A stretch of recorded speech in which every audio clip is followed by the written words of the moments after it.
The book is a real asset for all of us as activists, and specifically for the boycott, divestments, and sanctions movement, because it does give us that very concrete information that we need in building BDS campaigns.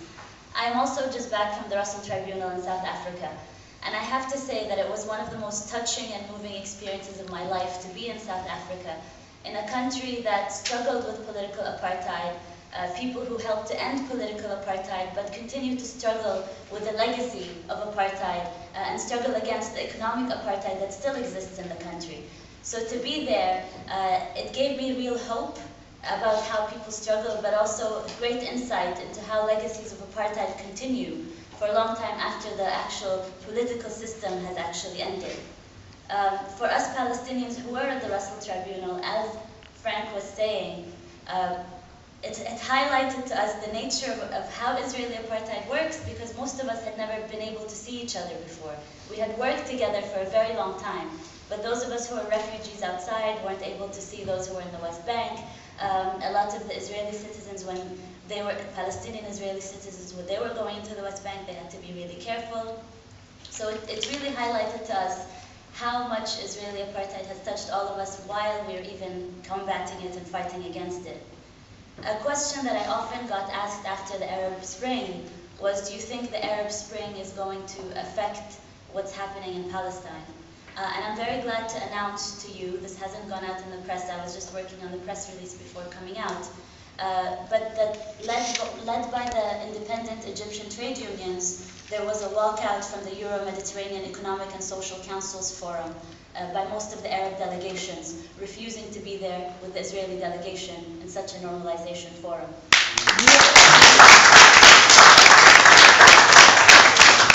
So for anybody who was wondering if the Arab Spring was going to have an effect on Palestine, it's having a very real and concrete effect on Palestine.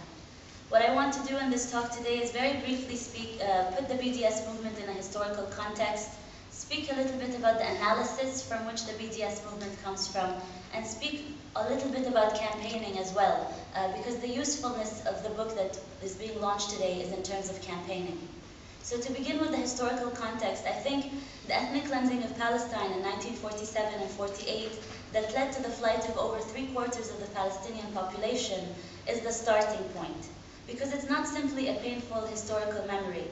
What Palestinians call a Nakba, or catastrophe, remains very much a lived reality. It is felt in the longing of 7 million Palestinian refugees. We remain the world's largest refugee population to return to our homes and lands from which we were expelled over 6 decades ago. It is seen in the segregation of over 3 million Palestinians in the West Bank and Gaza Strip to scattered population centers divided by Israeli-only settlements, military checkpoints, and Israeli-only highways. These open-air prisons, surrounded by the apartheid wall and its associated infrastructure of settlements, military zones, and roads, means that Palestinians are today confined to approximately 12% of historic Palestine, and that Nakba, of course, remains with those Palestinians who remained on their land and became Palestinian citizens of Israel, forced to live as third-class citizens, living in a state built on the destruction of their national identity. The historical reality of Palestinian dispossession and the fact that Palestinians in the Middle East are now fragmented across at least 4 geographical spaces, the Arab world, the West Bank, the Gaza Strip, and those inside Israel, is simply lost to the deliberately shallow coverage of mainstream analysis. And it is simply impossible to speak of a BDS campaign without beginning from the understanding of al-Nakba as an ongoing process, not simply a singular moment in time that we have to move on from and forget. Yet, while the dominant popular conceptions remain focused on an increasingly narrow framework, that of a peace process that is leading to increasing Bantustanization of the West Bank, there is a perspective growing, just as we heard earlier. And this new perspective comes from the practical struggle and activity of millions of Palestinians.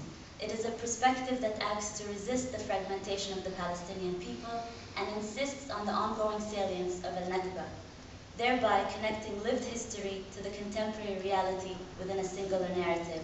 This is the new anti-apartheid movement.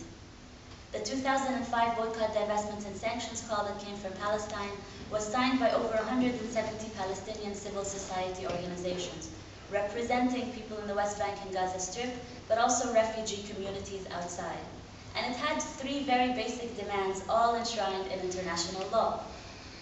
Ending Israel's occupation and colonization of all Arab lands and dismantling the apartheid wall, recognizing the fundamental rights of the Arab Palestinian citizens of Israel to full equality, respecting, protecting, and promoting the right of Palestinian refugees to return home. And I want to stop at these three demands because Frank made the point about international law, and I think it's very important that we insist that the boycott, divestment, and sanctions movement is based in international law. And when you actually look at what it's saying, it's really simple. There's truly nothing radical about what's being said. We want to end the occupation, fully international law. I want to see how someone's going to convince me that no, it's actually a good thing to be occupying another population. And then there's some who say, oh, there isn't an occupation. To this, I just want to say a very short story. A friend of mine was in Ramallah during the raids they were doing in the early days of the Intifada. And Israeli soldiers had actually taken over his house, were sitting on his couch with an M16 in their hand. And he said, well, you're the occupiers. And they said, we're not an occupation. And he simply said, well, what are you then doing with an M16 in my house in the middle of the night? So if they think it's not an occupation, they need to be rethinking it. The second one is fundamental equality for Palestinian citizens. And here, it's very funny that in liberal democracies across the world, they're always boasting into the Arab world about the equality. Yet when Palestinians simply call for equality, it's considered this big radical thing that we shouldn't be talking about. And we're supposed to say that Israel is a true democracy, when we can't even call for equality for Palestinian citizens of Israel. And the last demand, and the one that sticks the most with people, is the right of return for Palestinian refugees like myself. And here one has to wonder, what is so dangerous about people like myself being able to go back to our homes? And those who defend segregation and say that we shouldn't return to our homes, what exactly are they defending? They're defending an apartheid system that segregates between people. Importantly, moving on to the analysis of BDS, is that this analysis falls within, this movement falls within a very specific analysis. The BNC, the Boycott National Committee, has promoted an analysis of Israel's regime over the Palestinian people as a regime which combines colonialism, apartheid, and occupation for two main reasons. First, because such analysis explains in the most appropriate manner the relationship, past and present, between the dominant settler state of Israel and the oppressed indigenous Palestinian people. The second reason is that it constitutes the legal and ethical foundation for the BDS campaign. In summary, this analysis shows that Israel was established by the Zionist movement over 60 years ago with the intention and effect of achieving the permanent removal en masse of the indigenous, predominantly Arab population of Palestine for the purpose of colonization. This amounts to a policy of population transfer, ethnic cleansing. The widespread and systematic manner in which Israel has since violated international human rights law and humanitarian law has defined and defied UN resolutions, as well as the manner in which Israel has institutionalized its policies, supports the conclusion that its current system is all colonialism, occupation, and apartheid. Now, the backbone of Israel's apartheid is formed by a set of discriminatory laws, including the 1950 law of return, absentee property law, citizenship law, World Zionist Organization Jewish Agency status law, and the Jewish National Fund law. And we can go through all of these different laws and what they actually mean. I would recommend that people read a very important paper that the BNC has written called The United Against Apartheid, Colonialism and Occupation, Dignity and Justice for the Palestinian People, and it is on the BNC website, BDS Movement, and you can find the paper there. It goes through the analysis and why we frame it as colonialism, occupation, and apartheid. This analysis of Israel as a state practicing this multi-tiered system correctly highlights racial discrimination as the root cause of Israel's oppression of Palestinians. Second, one of the main effects of Israeli apartheid is that it has separated the Palestinian people conceptually, legally, and physically. This analysis acts to bring all of the Palestinian people together again as one entity. The goals of the campaign are to expose the true nature of Israel's occupation and apartheid practices and to give real value to human rights by making Israel accountable for its crimes. to reveal and highlight the complicity of the international community in supporting Israel's apartheid system. And the reason this book is really important because it highlights the corporate complicity of various corporations in maintaining the occupation and maintaining Israel's system of apartheid. There are growing BDS campaigns all around the world. We were very happy when recently Agrexco was liquidated. Agrexco is the main Israeli export producer.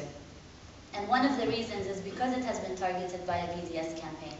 But of course, other Israeli companies are now taking over the market. And it's mainly exported to Europe. There's going to be a day of action on November 26th, specifically around Israeli produce. And the title of the day of action, by the way, is Take Apartheid Off the Menu. We were very glad when we came up with that name. But three things I want to say about future campaigning with these corporations that are complicit. That it's very important to actually ground it in an analysis of Israel as a state that practices apartheid, colonialism, and occupation. And as Frank mentioned, what the Russell Tribunal has been able to do is give us a very good description and analysis from legal experts about what we say. That it's not simply a few people sat there, it's actually legal experts sat down together and have this. And I encourage everyone to pick up the findings of the tribunal on their way out if they can. So the first thing is to ground the analysis, to ground any work in a specific analysis. Secondly, to make sure that our campaigns are both accessible and creative. The creativity has been incredible thus far with flash mobs and very exciting things happening around the world, but to always make sure that it's accessible and we're bringing more and more people into the movement. Thirdly, to have very clearly defined aims, objectives, and goals to the campaigns we do. It's very important that these books are coming out. And every time we look at these different corporations that are complicit, we need to think through what is the specific aim of our campaign and what is our objective. I'll conclude by saying that Asa and Frank have done a remarkable job in putting this book together.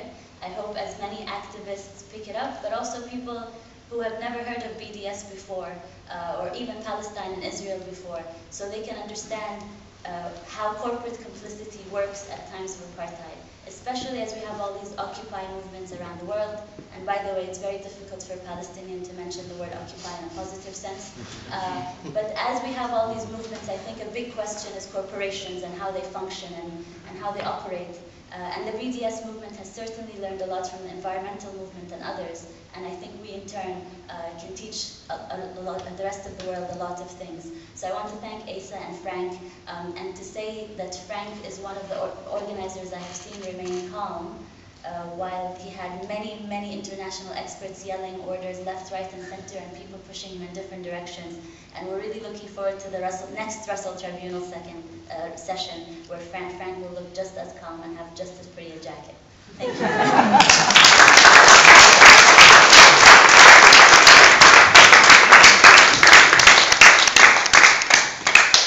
Thank you very, very much for that. And I think the really important message of what you're saying is that the book, wonderful though it is, must be a tool for greater action and activism. And I think certainly from our point of view, the idea of corporate complicity means that it's not just about understanding it, it's about giving people a sense of how they can take action, how they can be involved. And you can see, even from the front cover, you've got the Caterpillar bulldozer involved in the destruction of Palestinian homes, and for sale up and down the high streets all the way throughout Britain, not in bulldozers, but in hats, in boots, in coats, and everything like that. And I'm sure we have this discussion session now, people are going to come back perhaps to some of the ways in which you can take action from the international legal analysis and actually turn that into pressure on Israel to stop its crimes and to stop its occupation. Chair.